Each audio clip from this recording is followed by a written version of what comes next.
এই মুহূর্তে আপনাদের সম্মুখে দোয়া কুনুত নিয়ে আসছেন মারকাজুল মাআরিফ মাদ্রাসার প্রথম শ্রেণীর ছাত্র মোহাম্মদ আব্দুর রহমান খান।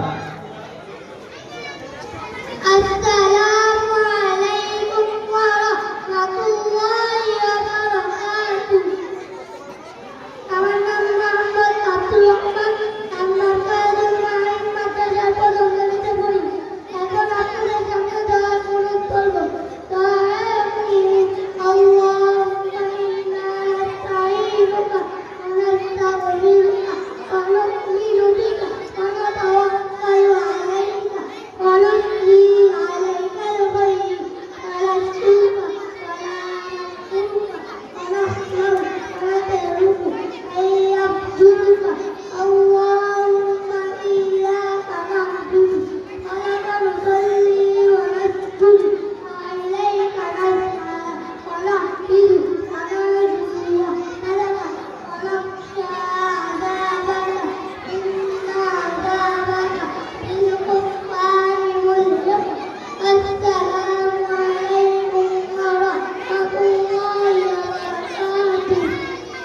মাশাআল্লাহ, অনেক অনেক সুন্দর, অনেক অনেক ধন্যবাদ।